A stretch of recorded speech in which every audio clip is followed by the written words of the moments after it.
everyone, this is Linnea, and I want to wish all of you a very happy, healthy 2013. The new year has a wonderful vibration. It's a whole new access, and it allows you and your family and anybody to start over again. It's a renewal. So I would say, in the month of January, take stock of yourself, think about the things you're hoping to do, and make it a reality. Actually, today is January 10th, and it's the feast day of Saint Philomena. So I just wanted to mention that because actually what we're doing today is we're going to talk about sainthood, and we're going to be talking about the Marian apparitions. And the Marian apparitions involve the Blessed Mother. And for those who are familiar with her, this is a statue of an icon depicting her, and she does appear throughout the world, and there are several documented sightings of her appearances throughout the world. I do have a list of them. She appeared in Mexico in 1531, the Blessed Mother of Guadalupe. She also appeared in Paris to St. Catherine Labouré, the miraculous medal, and that was in July of 1830. She also appeared in La Salette, which is in Grenoble, France. That was in 1846. And she also appeared in Lourdes, France, which was 1858, and in the country of Ireland, Knock, K-N-O-C, in 1879. And a very, very popular one, people are more familiar with this one, I think, in Fatima, in Portugal, Our Lady of Fatima, and that was in 1917. The most wonderful thing about the Blessed Mother's appearances is when she appears to different countries, she assumes the persona of the population that lives there. If she appears in Italy, she might have dark hair. If she appears in a Latino country, she will appear to be Latino. If she appears in Sweden, or if she appears in England or the British Isles, she will appear to have the coloring of the people that are connected to the area that she's appearing in. And one of the most profound appearances was the one at Our Lady of Guadalupe, and I do want to get into some of the details about that. What happened was it was 1531, and a man named John Diego was walking to his work, and I believe he was a laborer. And as he walked through a very, very desolate part of his native Mexico, a voice called out to him. And he went to search for the voice. It was a woman's voice. And when he did finally find the person that was speaking to him, it was an apparition of the Blessed Mother. And she appeared to be of a Latin descent. And she told him that she had a special request and that he was her ambassador and would he help her. And he immediately agreed. And she said to him, I am the Immaculate Conception, and I do wish to have a chapel built on this particular site. So she said to John Diego, could you go to your minister, your priest rather, and could you talk to him about this? And that's exactly what John Diego did. However, no one believed him, and they disparaged him to a certain degree. So he came home that night a little disappointed, and the next morning, en route again to his work, he did find the Blessed Mother again. And she said, I understand that there were some difficulties involved in your message for me. She said, I would like to give you something of a substantial nature to show that this is really coming from me. It was the middle of December, and she asked him to go to the top of the mountain where Castilian roses grew, but they would not be growing in December. And he actually took the footpath up to the area and found all the roses completely in bloom, which was very unusual for the middle of the winter. He cut several of them and he took them to her, and she asked him to take his apron, and she put the roses inside his apron, and she rolled up his long laborer's apron and tied it at his shoulders. And she said, if you could, go to your bishop now and show him the substantiation. John Diego also had a concern, and he said to the Blessed Mother, he said, I have an uncle that's very, very ill, and I'm quite worried about him, and I really need to attend to his needs. And the Blessed Mother said to him, I assure you that if you can help me, I will restore your uncle to good health. And this man was an elderly man. John Diego himself was 57 years of age. Believing her, John Diego did go to his minister, his bishop actually, and when he entered the rectory, he opened his apron and all the flowers fell out on the table. Everybody in attendance was shocked because those flowers were not in bloom in the middle of December. When they looked at his apron that he was wearing, the Blessed Mother's image was burned into it. They immediately decided that he was telling the truth, and they initiated proceedings to start the building of the chapel. On his way back to his home, he encountered the Blessed Mother again, and she said, I have promised you your uncle would be recovering.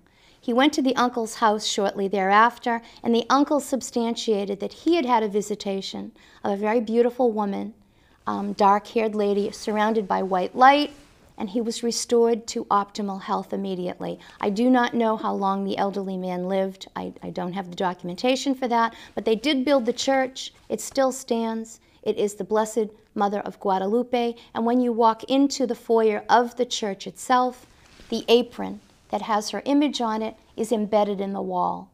So that was one of a very documented case of the Blessed Mother's appearance with many witnesses to substantiate what John Diego was saying. He was an Aztec Indian who converted to Christianity before he met the Blessed Mother.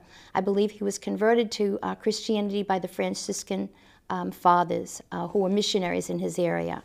The second apparition that I would like to speak to you about has a special connection to me, and it's rather amazing because I was asked by someone to help out over a situation where someone was quite ill.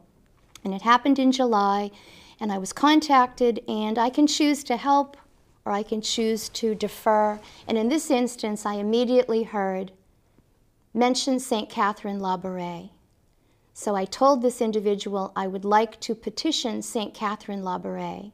Catherine Labouré was a young nun in 1830. She was a sister of charity in Paris in a convent, a young novice, and in the middle of the night there was a knock on her doorway.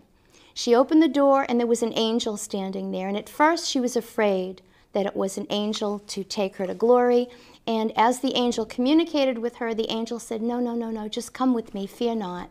And they walked into the sanctuary, and the Blessed Mother was sitting on the throne of the church, on the altar, and she said, Catherine, I have a special mission for you. And in her hands, the Blessed Mother was holding the miraculous medal, and I'm holding it up to let you see it. It has the Blessed Mother on the front, and on the back there is the icon of an M with stars and a cross. So Catherine Labouré was a little confused about this, and what the Blessed Mother said is, I need you to have this medal made in my image, and it's going to be the patron medallion of healing, and it will be connected to nursing. And since Catherine Labouré was going to be a nurse, she seemed to understand that maybe this had some connection for healing.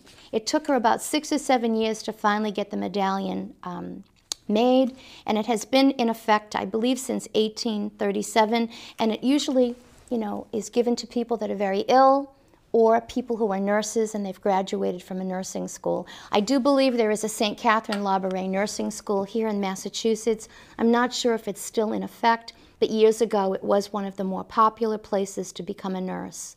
As I continued over the summer, the people involved with the person that was ill kept in constant touch with me, and I told them that all would be well and that I was taking a leap of faith and I felt that the person would recover.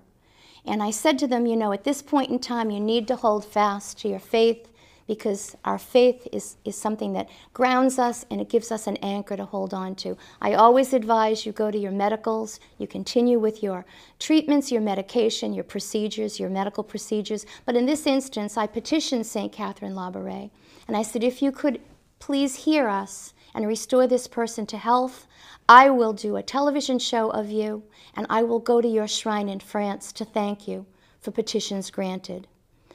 The person seemed to be stable, but then they took a turn for the worse. And I got a phone call on July 17th, and it was this contact.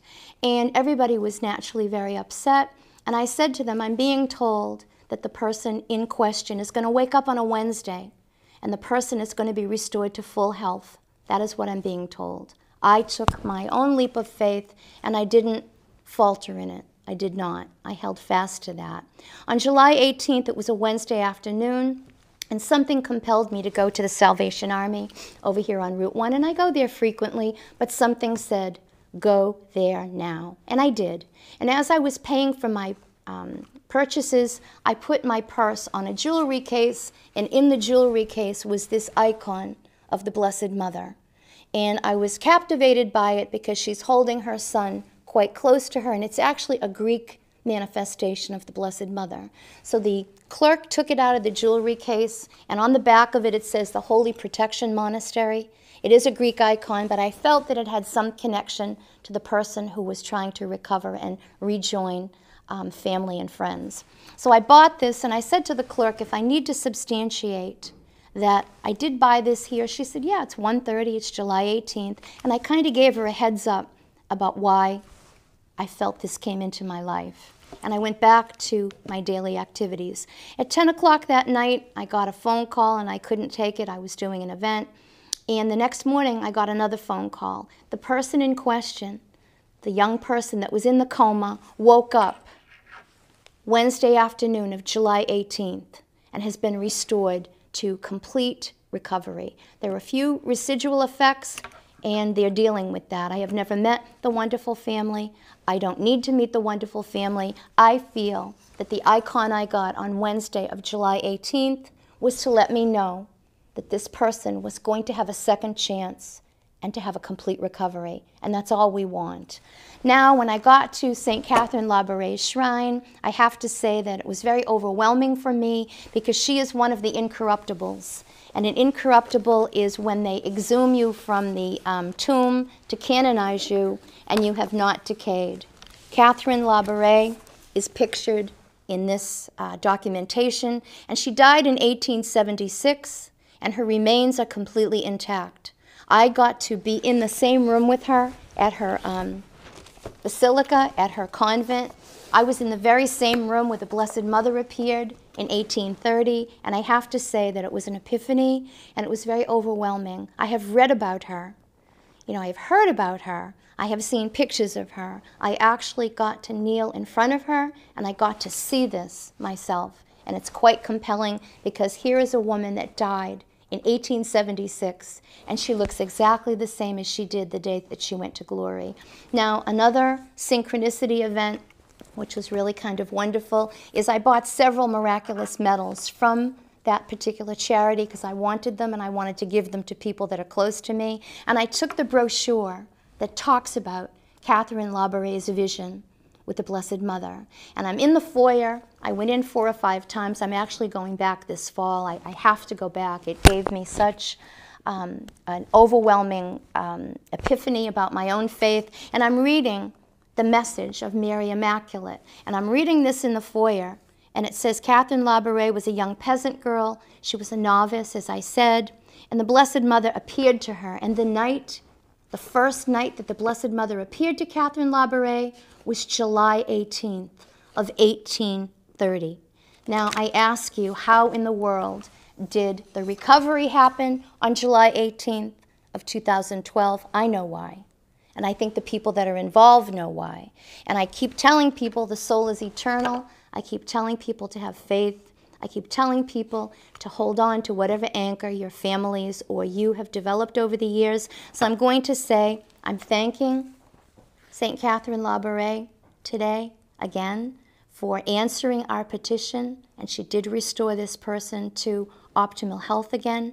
So I'm showing the world, I'm giving testimonial, I'm bearing witness to Catherine Labouraire, and I would encourage you to look up the website about the incorruptibles, which is www.incorruptbodiesofsaints.com. And my mother, I think, had a play in all of this.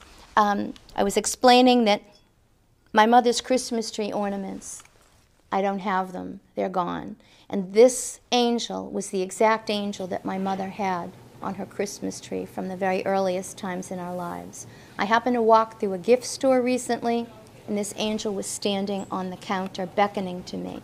It's the exact same angel that my mother had on our family Christmas tree. So I think that was my mother's way of saying, Merry Christmas. I hear you, I'm with you, I watch over you with light and love. And actually, I never took the tag off from the company that made it. And when I took it out this morning to bring with me, the name of the company is Catherine. So again, I think another metaphysical message from the spiritual world to let us know that they watch over us with light and love, and that no one is ever lost. We do find each other on the other side in eternal life. And if you have your faith, I think it stands you in good stead. And I think the most important part of your faith is in times of turmoil, in times of trouble, in times of difficulties, I think we can turn to the Creator.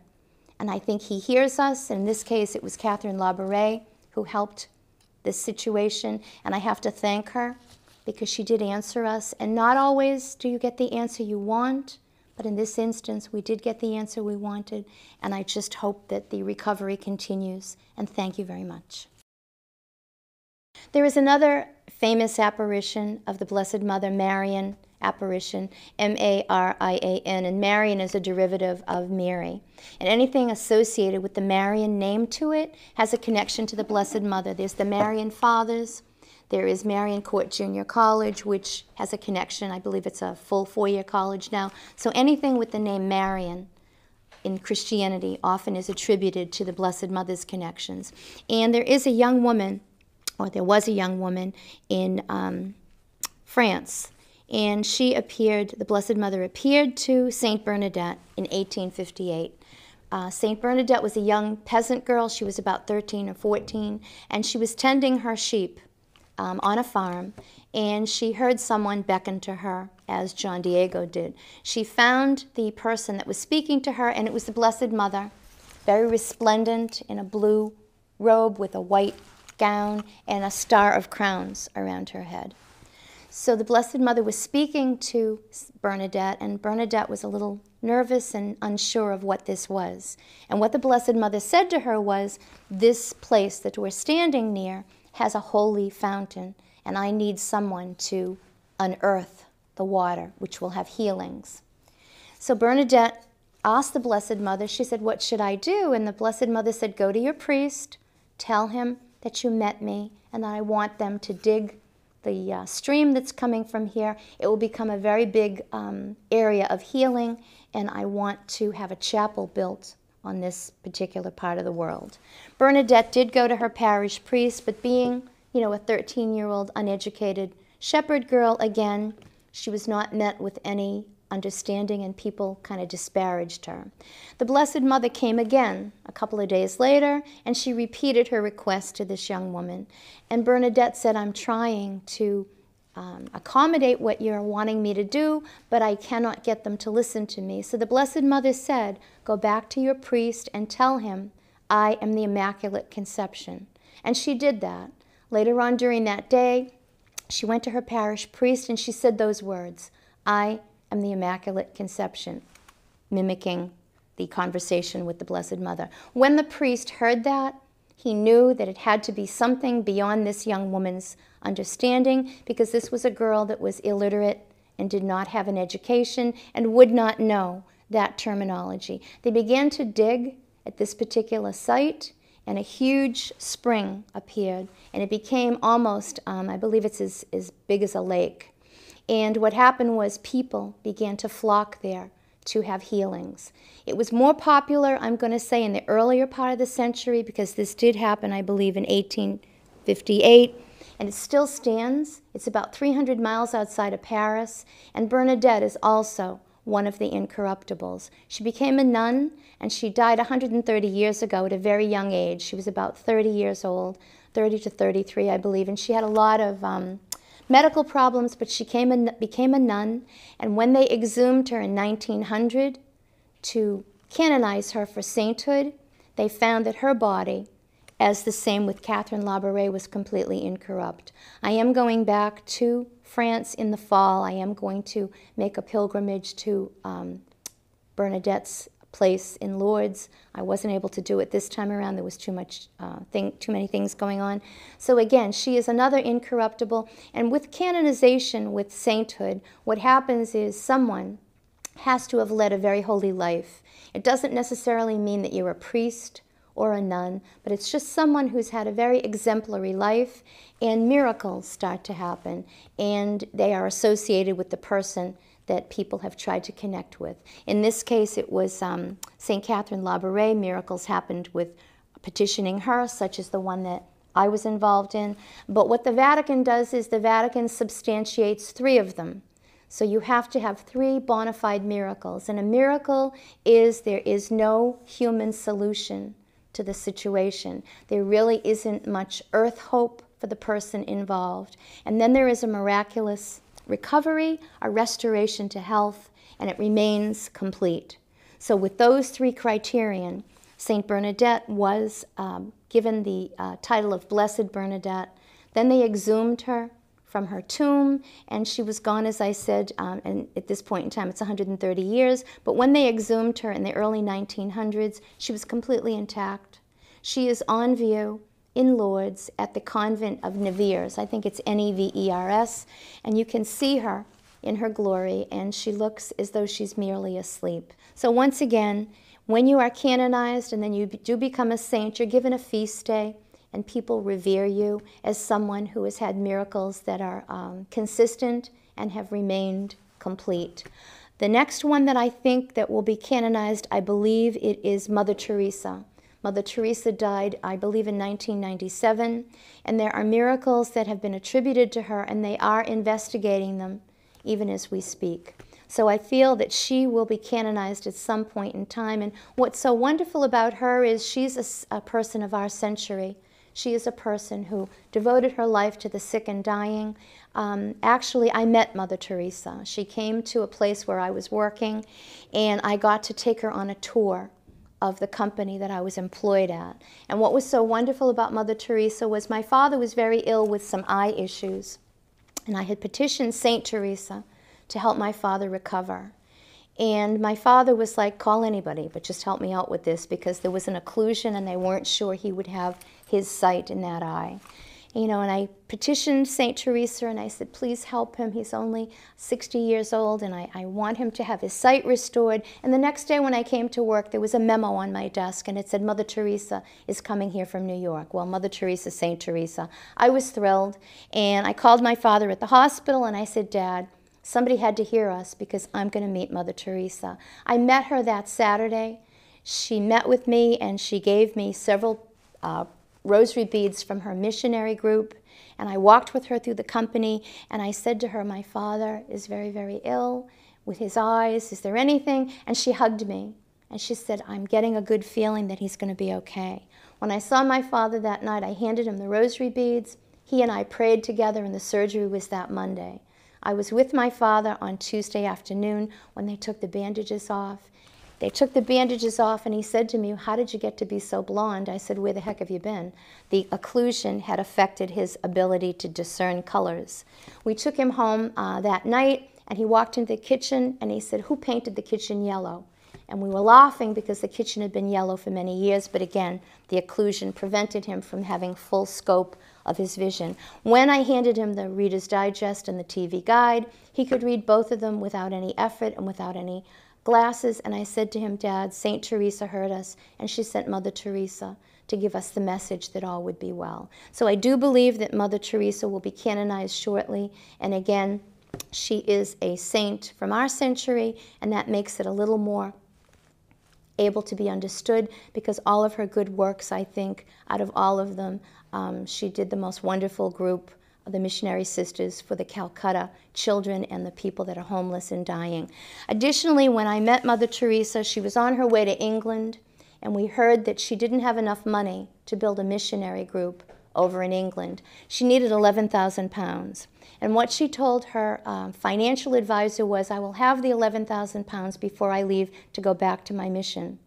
She arrived in England, I believe, on a Wednesday, and by Friday afternoon, her accountant, her financial director, called her and said, I don't know what you did, but you have the 11,000 pounds as seed money to build your mission group. So again, I'm going to say, if you have your faith, hold on to it. It is an anchor for your life. And again, if you look at the websites connected to these saintly people, you will see instances other than what I've explained to you. And I think my message is always the same, that the soul is eternal and that they watch over us with light and love, and no one is ever lost. We will be reunited again one day, and thank you.